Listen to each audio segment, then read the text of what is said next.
Hey guys, welcome back. My name's TechnoTuner. Today we're going to be taking a look at my Jinzo deck profile. Yes, this is not a competitively viable deck. However, this is a more fun deck that I use for my Yu-Gi-Oh! RPG or Yu-Gi-Oh! D&D, however you'd like to say it. It's just a more fun character-based deck that I built off of just cycling around Jinzo itself. Uh, this is more of a fun take on the build for me.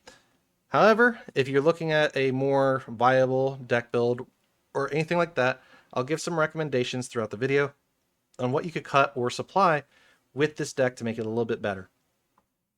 Anyways, let's hop right on in. So, of course, first off for this deck, it wouldn't be Jinzo without playing 3 Jinzo.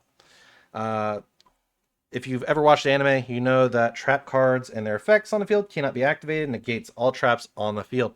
Makes them a very big powerhouse for a lot later game decks that need and are dependent on their traps. However, I do run 3 Jinzo Returner. This card can attack directly. When this card is sent to the graveyard, you can target 1 Jinzo in your graveyard, special summon it, but destroy it during the end phase. It's pretty helpful for getting out Jinzo if you really need to. So say if your opponent has a lot of traps on board and you just need a way to get around that, you can literally go Jinzo Returner, tribute itself, summon, or it's sent to the graveyard. So, excuse me, you can't tribute it, but through effect. You can tribute it through monster, summon, or anything like that. Excuse me. And you can then target a Jinzo in your graveyard, summon it back. It helps get over some bigger traps, so that's pretty helpful. Up next, I do play the 3 Jinzo Ejector. This card's name becomes Jinzo while in the field or in the graveyard. You contribute this card, add 1 Jinzo monster from your deck to your hand, except Jinzo Ejector. Then reveal all set cards your opponent's spell trap zones. And if there are trap cards among them, you can special summon 1 Jinzo monster from your hand, up to the number of traps revealed. So, if you're going second and then you normal summon Jinzo Ejector, add the 1 Jinzo monster from your deck. If you have another one and you reveal at least 2 traps, you can special summon both Jinzos. It's actually pretty nice. It's an easier way of getting those out as well.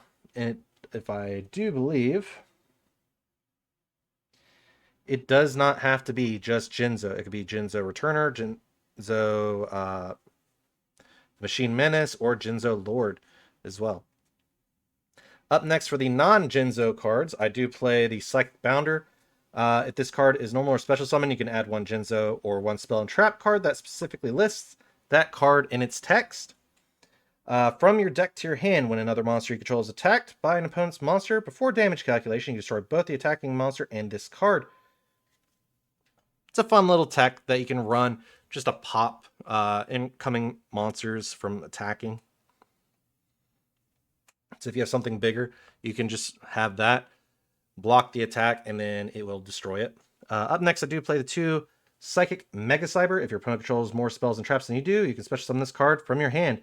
You can only special summon Psychic Mega Cyber once per turn this way. When this card declares an attack on an opponent's effect monster while you control Jinzo, you contribute this card, place that opponent's monster face up in their spell and trap zone as a continuous trap.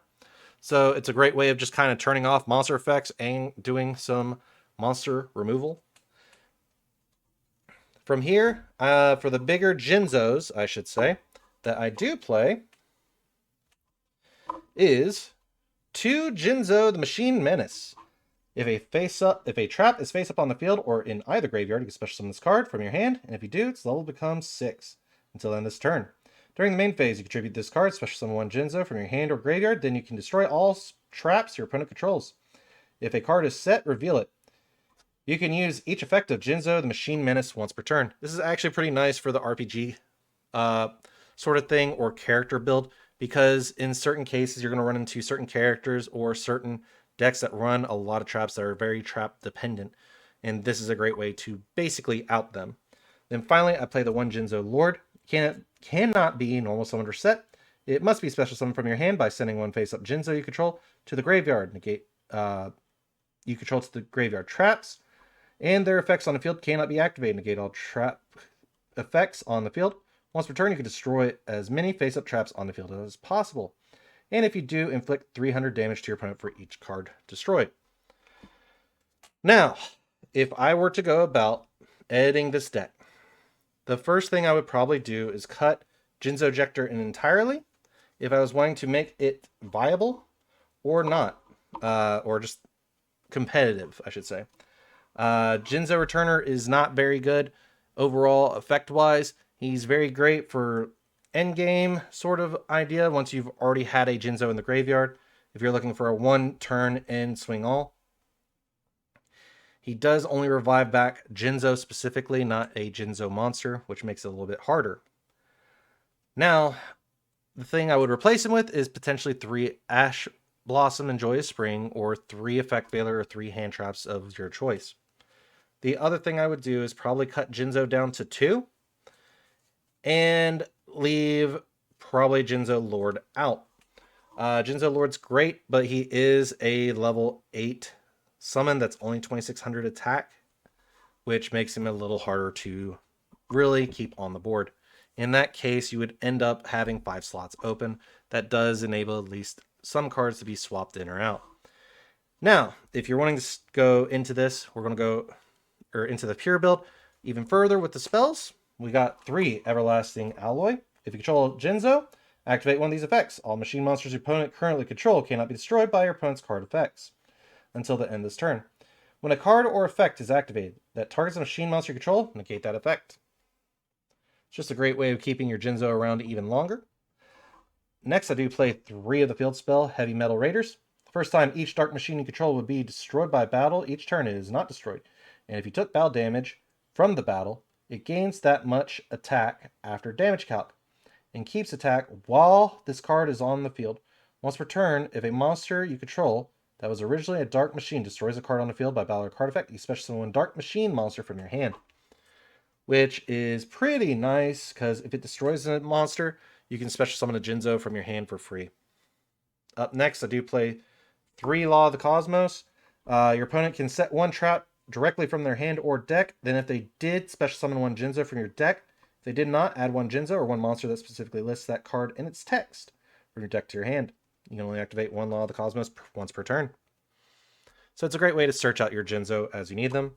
Of course, I do play the 3 Mind Control. It wouldn't really be a Jinzo deck, or I forget the character's name. I'm sorry. I know that's horrible of me to do, but still. It just makes more sense for the lore-wise of how Jinzo came about into the anime. So basically what Mind Control does is target 1 monster your opponent controls until the end phase, take control of that target, but cannot declare attack or be tributed. So, from here, I run a few 2-ofs of the deck, which are 2 Amplifier. Equip only to Jinzo. This card's activation and effect cannot be negated. The equipped monster's effects, trap cards, and their effects on the field cannot be activated. Negate all traps on the field becomes your opponent. Cannot activate trap cards or their effects on the field. Negate all trap effects your opponent controls. When this card leaves the field, destroy the equipped monster. I play 2 Cosmo Channeling. You can send 1 monster you control that is owned by your opponent to the graveyard. Special summon 1 machine monster from your hand or graveyard. When your opponent draws for their normal draw in their draw phase while you control Jinzo, you can declare 1 card type, monster, spell, or trap. Your opponent reveals the card they drew, and if it is the declared card type, send this card to the graveyard, and if you do, draw 1 card. It's just a great way for hand knowledge, so even if you know the monster or the card type, you can always say, hey, I know it's a monster, I want to say trap. You can still see what they drew. Up next, I play the 2 Cyber Energy Shock. If you control Jinzo, target 1 card on the field, destroy it. Then if it was a trap, you can apply the following effects. Negate the effects of 1 face-up card on the field until the end of this turn. All Jinzo, specifically Jinzo, you control gain 800 attack. Then, finally, for the spells, I play 2 Psychic Wave. If you control a machine monster, send 1 Jinzo from your hand or deck to the graveyard. Inflict 600 damage to your opponent during your main phase, except this turn was sent to the graveyard. You can banish this card from your graveyard, target 1 machine monster in your graveyard, send 1 Jinzo monster from your deck to the graveyard, and if you do, add that targeted monster to your hand.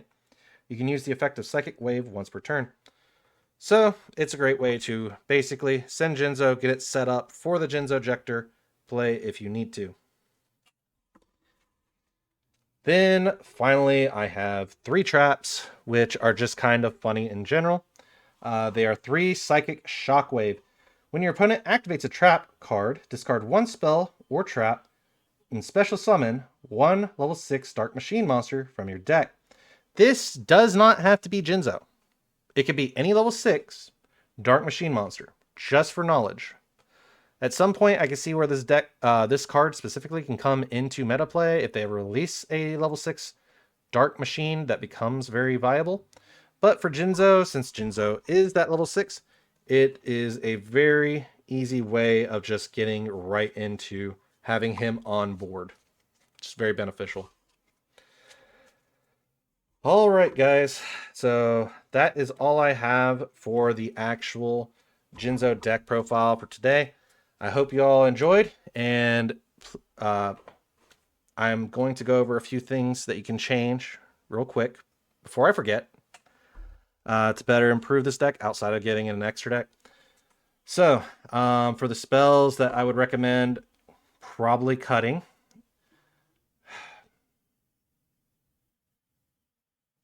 I would probably cut Cosmos Channeling.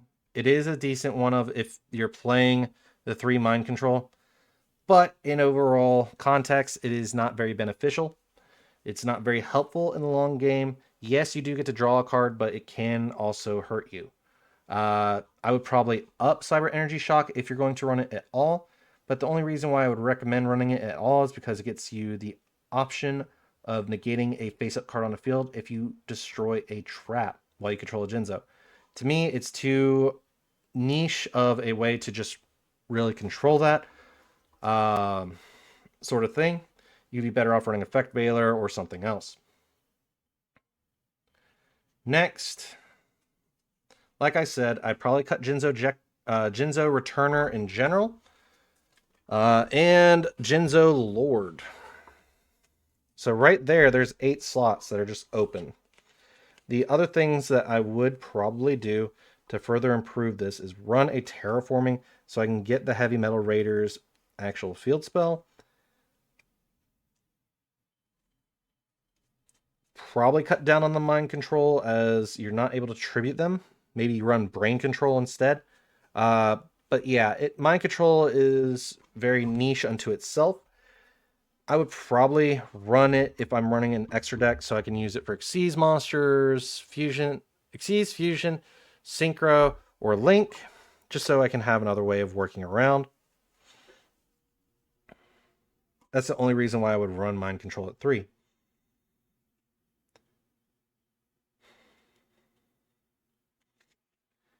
I would probably cut Everlasting Alloy down to 2, just so as to make it a little bit easier, since it does only come up when you only control a Jinzo, which is a little harder to do if you do not have him on the board, so the card is kind of dead in hand. From there, I would probably, yeah, that right there is 12 slots you could fill up. If you don't want to run any of these cards or want to make a custom version of your own deck, that is personally up to you and what you want to run. But in this case, I would recommend probably hand traps, a few other things such as Ash Blossom Effect Veiler. You could run Forbidden Droplet if you really wanted to, just to help get around those spells and monster effects. Outside of that, guys, thank you for sticking through this with me, and I hope you all have a great and wonderful rest of your day, and I'll catch you all in the next one. Is it okay if I'm to say I'm catching feelings from all the dealings? Am I astray? What do you say? How are you feeling? Is it the same?